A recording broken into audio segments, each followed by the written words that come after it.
पहला चैप्टर है will have to. As you can see we are here with the 3 rules. यहाँ पर हमारी जो वीडियो है, हमारी जो क्लासेस है ना, वो बिल्कुल ही अलग होने वाली है। और next chapter is may have to, जिसका मतलब होता है शायद पढ़ सकता है।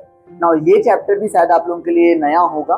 सो let's have a look here, देखते हैं बनता कैसे। अगेन देख सकते हैं वर्ब का फर्स्ट फॉर्म ही लगेगा because of two, as you know. Okay, so आपको शायद पार्टी का अरेंजमेंट देखना पड़ सकता है। अब ये जो सेंटेंस इसको कैसे बनाएंगे, ये ऐसा हो जाएगा, you may have to check the arrangement of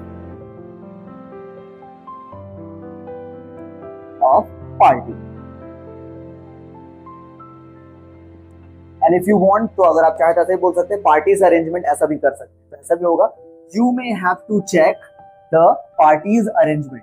आपको शायद पार्टी का अरेंजमेंट देखना पड़ सकता है। नाउ सेकंड वन अगर देखा जाए, आपको इंग्लिश के लिए शायद और वर्ड्स याद करने पड़ सकते हैं।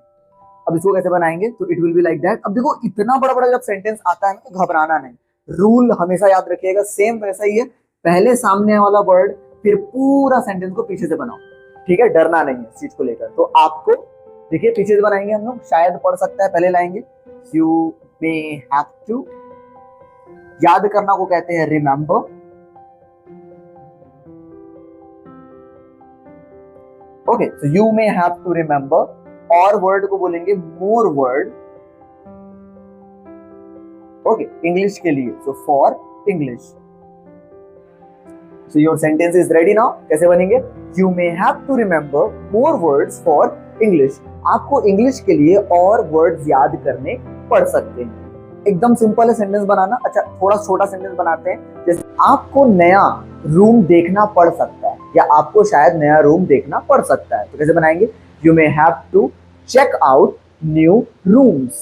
या फिर आपको शायद और प्रैक्टिस करना पड़ सकता है, तो You may have to practice more. आपको शायद एक ट्रेनिंग पार्टनर ढूंढना पड़ सकता है, so you may have to search a training partner, like that.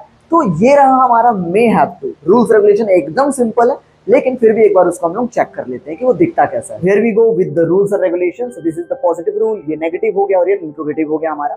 Positive rule अगर देखा जाए, subject may have to weave in an object. Simple है रूल इसका, हिंदी निकल रहा है शायद पढ़ सकता है। नाउ नेगेटिव अगर देखा जाए तो मे हैव टू के बीच में हमको नॉट को लगाना है। तो as you can see here, यहाँ लिखा भी है, तो subject may not have to weave an object. Okay, and as you can see here interrogative sentence जो मे है हमारा वो सामने आ जाएगा। ओके, तो rule may subject have to weave an object. तो मे जो है वो बीच से हमारा आ गया सामने की तरफ, मे प्लस सब्जेक्ट, फिर हैव टू, फिर weave an your object. So this is your affirmative, negative and interrogative sentence here. ये आपका रूल हो गया उस सेंटेंसेस के लिए। अब मैं आपको कुछ सेंटेंसेस दे रहा हूँ, उसका आंसर आप मेरे को कमेंट डाउन करके बताइए कि उसका आंसर क्या होगा। डन? और तब तक हम चलते हैं हमारे नेक्स्ट। तो हमारा नेक्स्ट चैप्टर है लाइकली टू, जिसका मतलब होता है लगभग को है।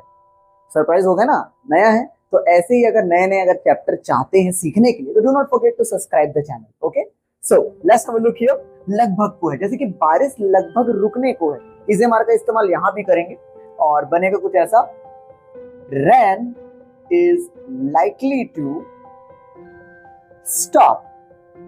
देखो कितना मजेदार है। ओके, तो rain is likely to stop, बारिश लगभग रुकने को है।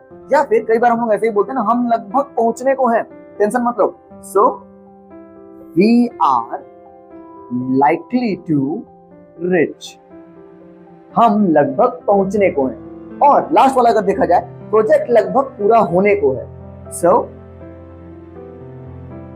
Project is likely to complete, या फिर the project is likely to get completed, ये भी हो सकता है। ओके, तो ये रहा लाइकली टू। इसका रूल्स रेगुलेशन भी देखते हैं कि किस तरीके से बन। ये है इसका रूल्स और regulation, subject is am are likely to weave in an object, ये इसका पॉजिटिव रूल हो गया। Now the negative one, subject is am are not likely to weave in an object. तो इज एम आर के बाद हम लोग not लगा रहे हैं, तो affirmative rule and then after your negative rule. The last one is your interrogative rule, जिसमें इज एम आर जो है वो फ्रंट में आ जाता है।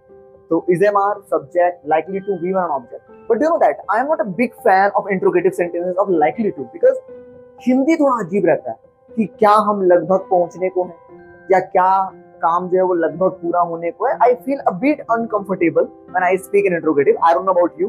अगर आप हिंदी बना सकते हैं तो इंग्लिश बने, बट तब तक के लिए मैं आपको एक सेंटेंस दे रहा हूँ. लेट्स सी आप उसको बना पाते हो कि नहीं बना पाते हो. कमेंट में मेरे को बताओ उसका इंग्लिश क्या होगा. ठीक है, इसकी बोलते हैं ना कि अंधेरा होने को है, अंधेरा होने को है.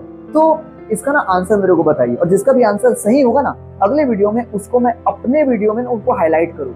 आंसर में दिस क्वेश्चन. ओके, और मैं आपको बताता हूँ हमारा नेक्स्ट पर्टिकुलर टॉपिक क्या.